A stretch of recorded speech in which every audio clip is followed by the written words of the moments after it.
It's a really good date night dish too.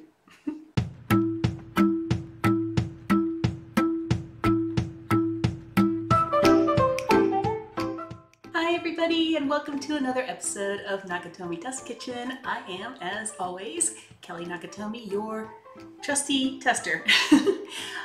Today's episode, today's recipe, I guess, is dedicated to all the new grads because I realized when I was doing these rice cooker recipes that the reason why I like solo or two-person rice cooker recipes is because that's kind of what I did when I first went to college in the States, all the way from Japan, because I didn't have, I don't know, the means to, or the access, I guess, to home cooking.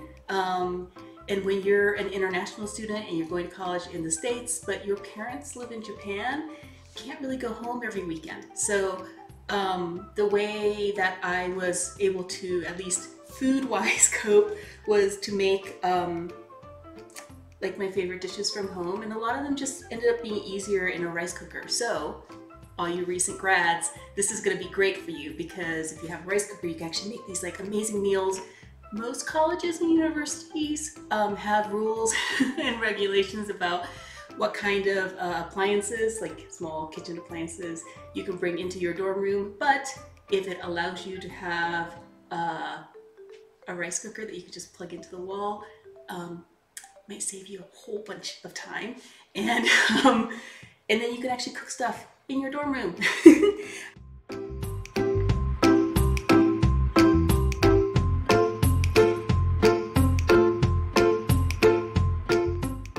Today we are making a Japanese style beef stew. And when I say we're making a Japanese style beef stew, it's not that it's got Japanese flavors, there's no soy sauce in this.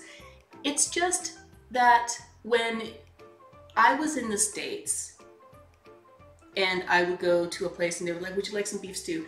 It ended up kind of being not as rich as I remember it being a kid in Japan. And beef stew in Japan is almost a European beef stew rather than an American kind of pot roasty beef stew. It's thicker, it's got this delicious gravy to it that's got red wine, and it's just thick and luscious. And it gets served with rice because that's the Japanese way. So we would go to family restaurants. Famidesu is short for family restaurant. Fami. Resu is fami from family, and resu from restaurant. Famidesu would be like the safe place that you can go as a family if you're not cooking at home. Most of the dishes are non-Japanese. Most of them are Western with a Japanese spin. And the beef stew, I gotta tell you, the beef stew at Denny's in Japan is nothing like you would get. I mean, Denny's in general in Japan is very different from Denny's here in the States. I think a lot of places like Denny's kind of falls into that kind of IHOP, kind of breakfasty, late night, drunk food kind of place in the States, whereas in Japan it's definitely like a place to go with your family to enjoy a meal away from home. So with that in mind, we're gonna do a Japanese style beef stew. Super, super easy to make, and you can make it in a rice cooker. So let's get started. In a frying pan, you're going to take a pat of butter. You can use oil. Personally, I like butter for this dish. You just need one pat.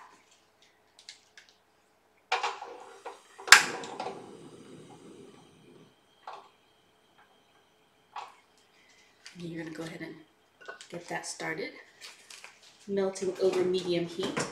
And while that's going on, you're going to take your cubed up beef pieces. So I'm using a short rib, like a boneless short rib that I've cut up, but you can actually use stew meat. I wouldn't do anything super lean like a filet mignon or anything like that. You want something that's got some fat to it, some marbling to it, and something that's gonna withstand being cooked for a long time over heat rather than like seared on a frying pan. So I'm gonna take that, make sure that's melting. Gonna salt and pepper your beef.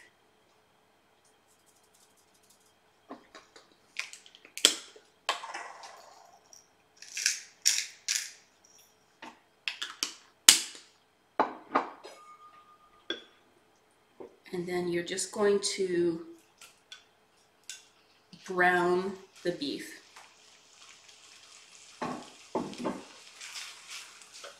In the butter, and you can actually, once the beef has been added to the frying pan, you can raise the heat a little bit, but just make sure it's not splattering everywhere. What you're trying to do is to get all the sides of the beef cubes browned. By browning it, you're going to get like this nice kind of dark brown, crusty outside to it. The inside's still going to be uncooked, but it'll allow the final sauce to be even richer.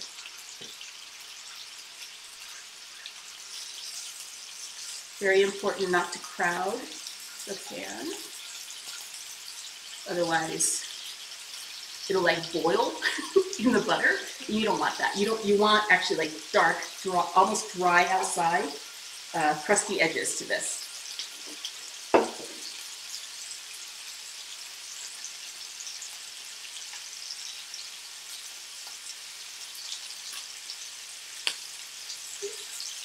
A little splattering going on.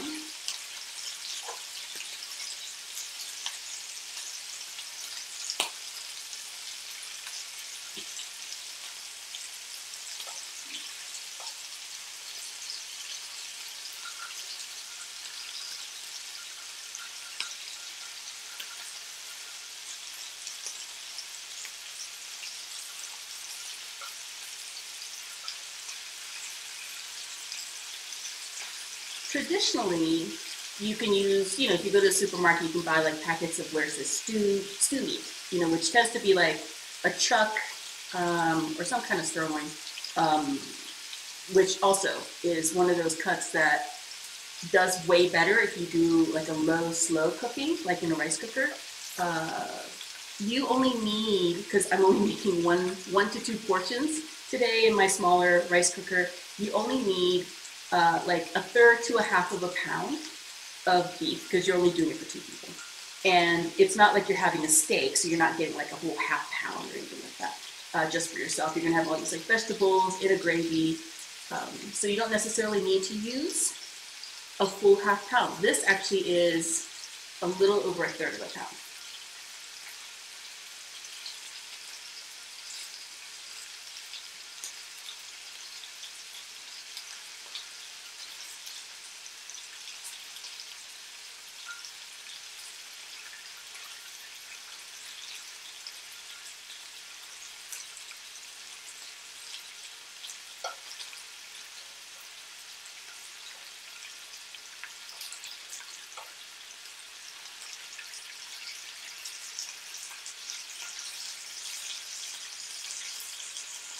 All these little dark brown, almost looks like it's burnt bits are gonna do amazing in the sauce at the end. So make sure you brown these really, really well.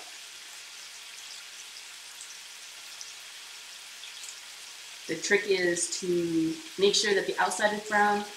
If it cooks all the way through, it cooks all the way through. But the main goal here is more about the outside than the inside.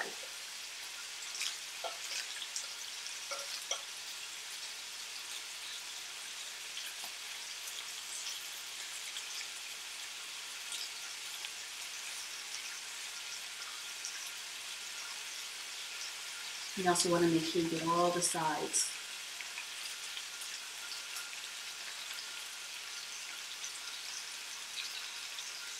If you're someone who's into cooking or you watch a lot of, cooking shows, this is called a Maillard reaction.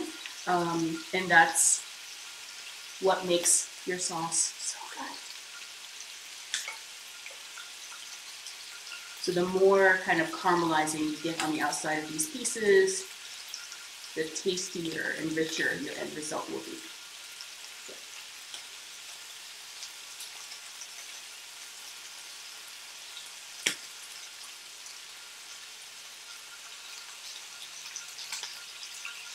As a side note, did you know that beef is something that's really become popular in Japan as a modern protein?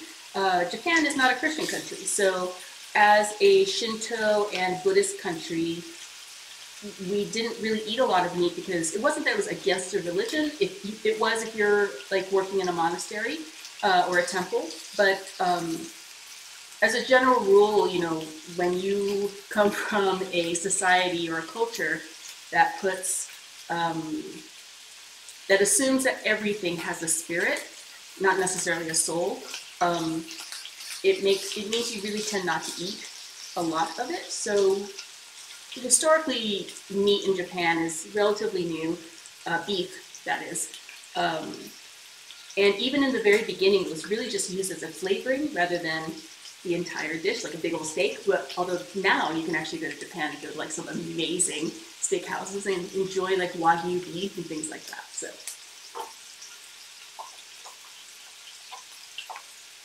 okay. So once you've got the proper browning on the beef, that goes right into the rice cooker.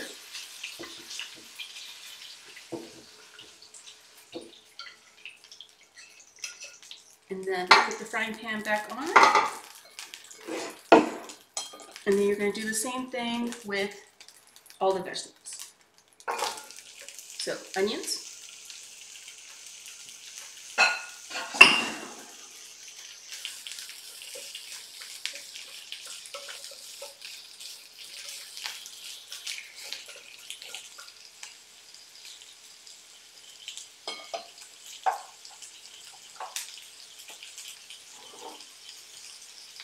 You just add a tiny little bit of salt to this just to get the onions to sweat out a little bit of this liquid.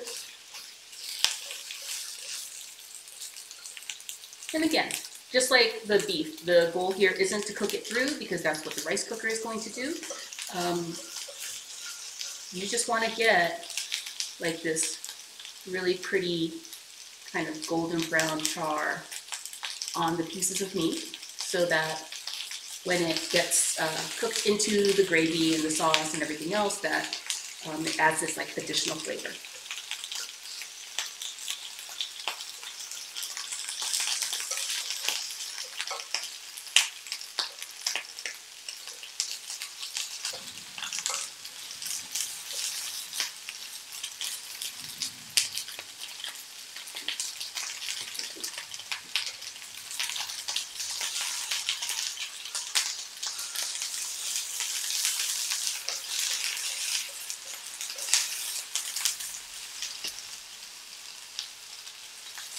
Okay, second layer is done, so I'm going to put it down just a little bit and add the onions on top of the beef.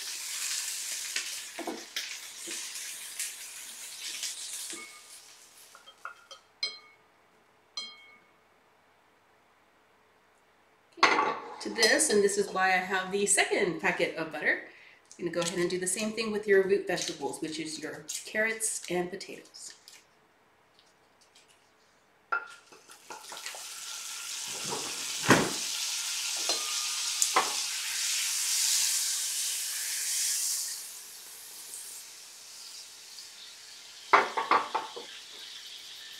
And so we have half of a sweet onion, like a Vidalia, and then I've got like 2 kind of smallish carrots that I've cut into kind of bite-sized pieces.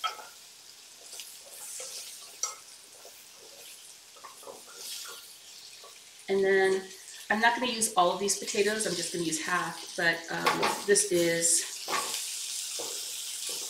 like 1 to 2 small Yukon Gold potatoes, and that's Yukon Gold is just my preference.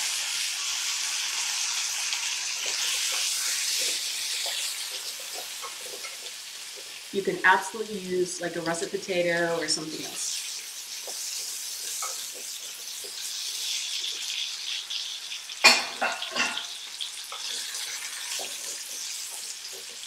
And you can also add a little bit of salt, like just a pinch, to this as well.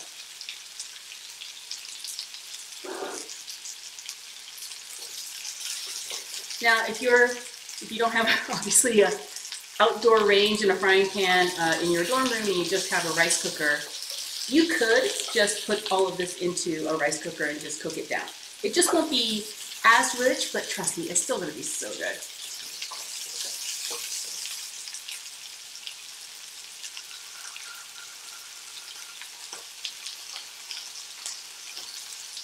But yeah, don't try to like, oh, I don't have a frying pan, so I'm just gonna pop it in the microwave, because the microwave won't brown these, and the point of this is to get it brown, not that you want to get it cooked through. So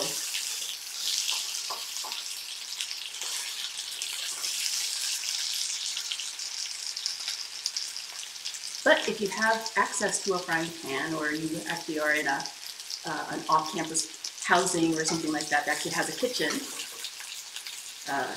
you can totally do this.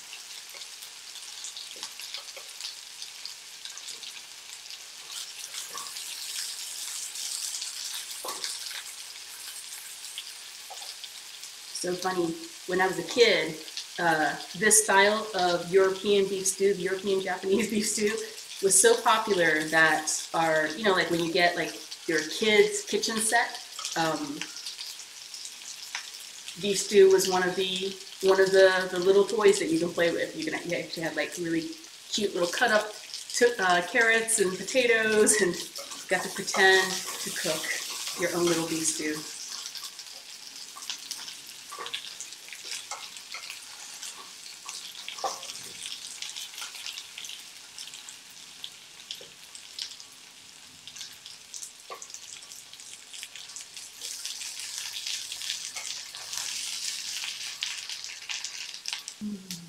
Smells so good in here because of the meat and vegetables. Okay, and once you've gotten a little bit of a browning on your vegetables, that goes right into the rice cooker as well. So you want to put the meat first. If you put the vegetables first, there's a tendency that it'll get a little too brown or cooked through, or there's a small tendency that it might actually burn, only because at the bottom of the rice cooker is where the heat is coming from. So this is going to be the hottest part of your rice cooker. When you're making some kinds of rice, you can actually get that kind of burnt rice on the bottom, which is so good.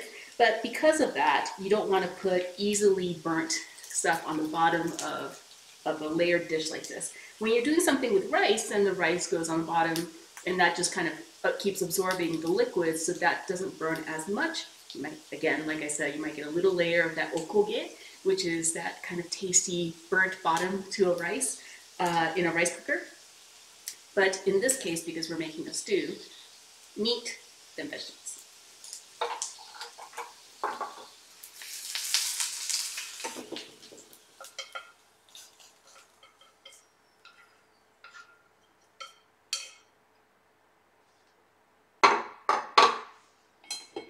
Okay, let me slide this a little bit out of the way. And this is going to be our seasoning step of our rice cooker beef stew. So once you have everything kind of there, you are going to add this thing, which is like super popular in Japan. I don't know why more people don't use jarred demi-glace sauce, which is what this is, in their recipes here in the States, but demi-glace sauce is super popular in Japan. And you might ask, what is demi-glace sauce? Demi-glace is different from a regular gravy. So gravy is, you make like a roast, whether it's turkey, chicken, pork, beef, and you take the pan drippings and then you add like flour and you make a gravy. This is, like, say for instance you took bone broth and you added some red wine and some thickeners. Actually, let me see what's on the back of this one, because every brand has a little bit different. There's some tomato paste and garlic, and there's some spices in here as well. But it's basically like the super simple version is it's a broth, like a bone broth, that then gets cooked down completely until it becomes this like really thick, looks like a gravy, but it's like next level. If you're a gravy guy or a gravy girl, get yourself some demi-glace. You might be like, oh my God, what have I been missing out on? So try that. So in this recipe, because I'm only making it for 1 to 2 people, we're only adding half a jar. And it's like I said, it's a concentrate when it comes in a can or a jar. Heinz in Japan is probably the most popular demi-glace sauce maker, but there are, restaurants that make their own.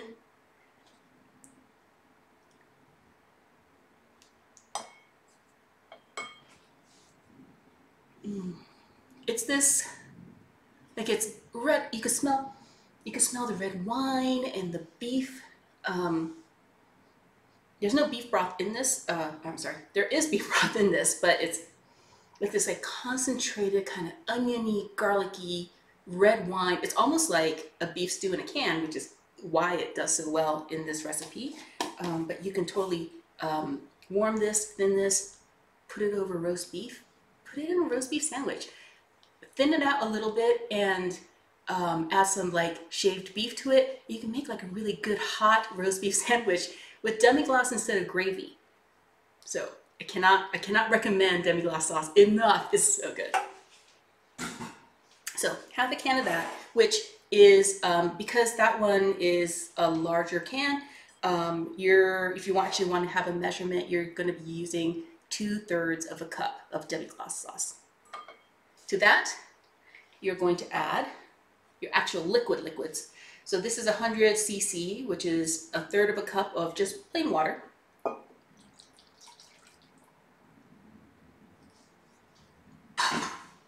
Oh, I need that measuring cup still. Because to that half cup of water, you're going to add a 1/4 cup of red wine. So, let's see what we can do here.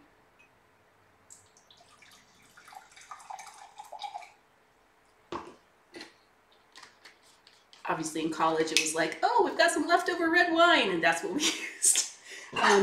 I don't keep bottles of wine around the house because I live solo, so getting smaller, kind of like packaged wine like this is from Sprouts, so it's actually not, it's a decent red wine, but it's not that important for you to get like the most expensive red wine in the world for this, because it all just cooks down.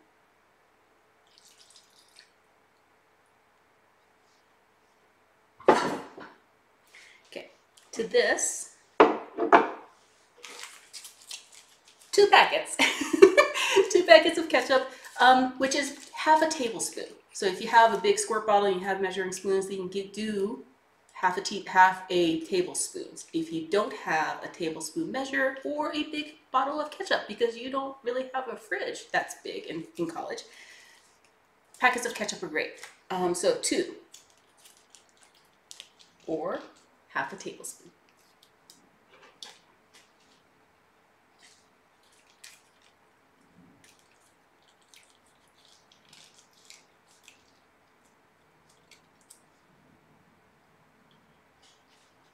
I'm going to kind of quickly mix it all together.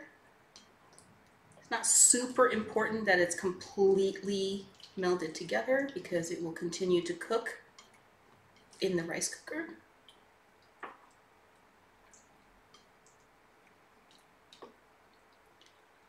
And because we've added a little bit of salt and pepper to every layer, I'm not adding additional salt and pepper to this dish until the end. When you're serving it, you can actually go, here's salt and pepper. People can actually kind of add it if they need.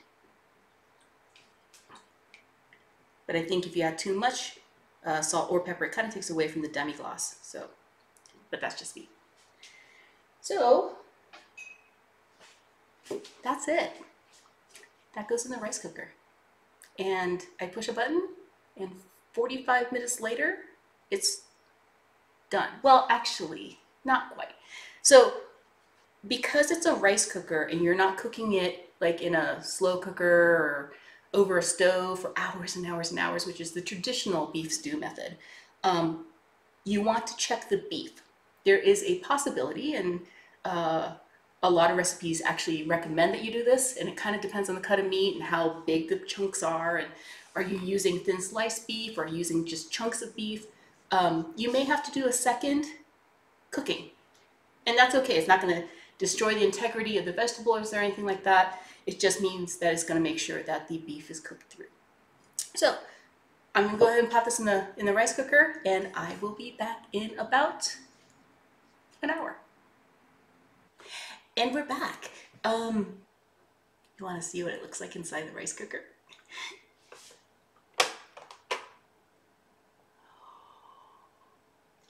So steamy, and it looks so good. And oh, the smell is so good. Gonna go ahead and put some out into a bowl.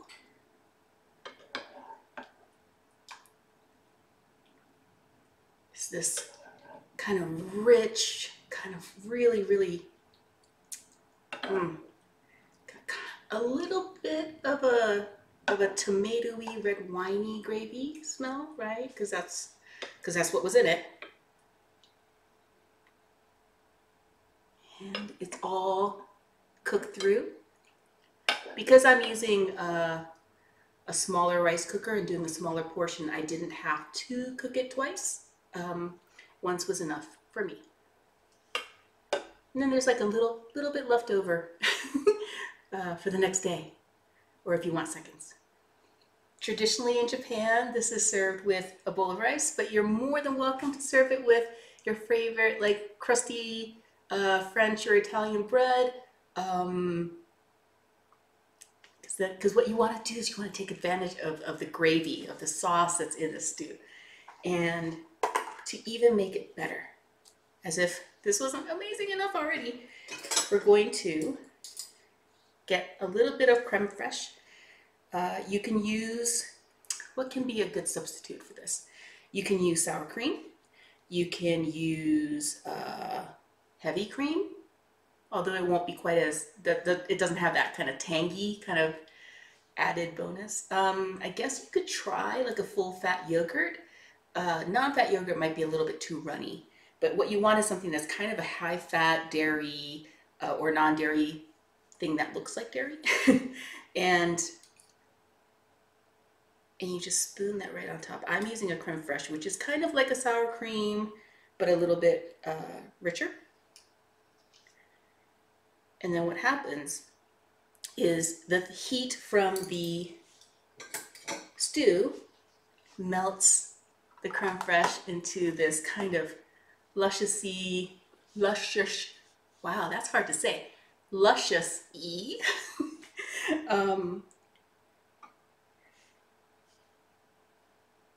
stew.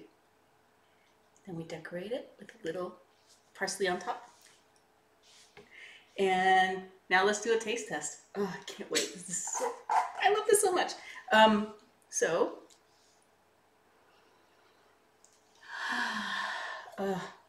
Look at that. It looks so yummy. It's gonna bring back a lot of memories. Start with a piece of potato. And you can see like it's already starting, like the creme fraiche is already starting to melt into the gravy. Get a piece of carrot actually.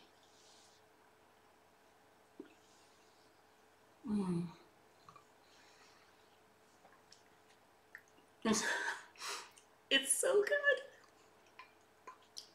Piece of potato.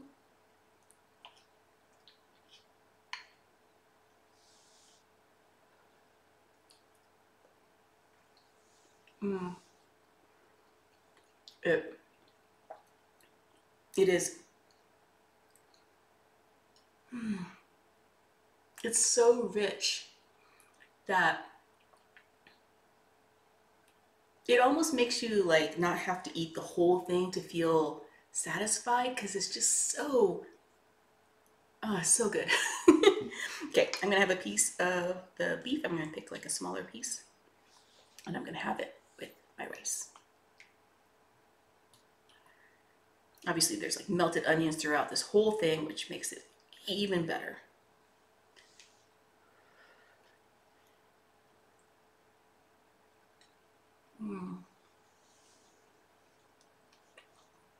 delicious. Mm.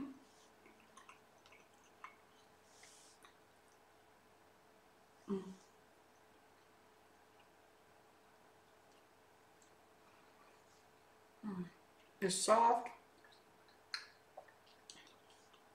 and tender, and that gravy is like, it's not regular brown gravy, I'll tell you that. It's like this elevated, just super, super delicious. Yeah.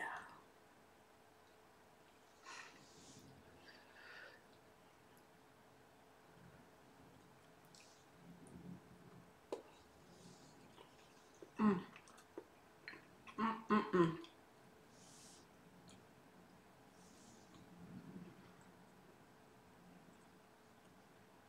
It's a really good date night dish too, because you could impress your friends, and it only took, a rice cooker. You didn't have to like slave over a stock pot all day. And then the best part is this kind of gravy sauce that, as a kid, I would put it on the rice. So I'm gonna do that now that I'm still, now that I'm older.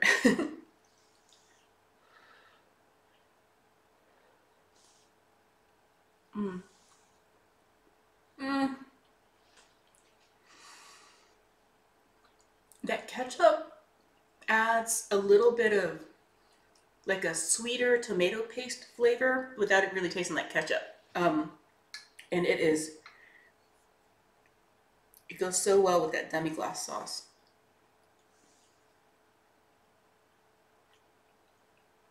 Mm. It's like memories from home, memories of Western food in Japan. I guess because it's very different from Western food here in the States. Um, I really hope you try this recipe at home. It is so easy and is so like it's so rewarding. Like if you make it this way. Um, and yeah, that's kind of all I gotta say. I'm so like full of happy right now. So I'm going to go and finish this. This is gonna be my dinner for the night. And yeah, let me know what you think. I'm Kelly Nakatomi from Nakatomi Test Kitchen, and I hope you enjoyed this episode, and I will see you next time.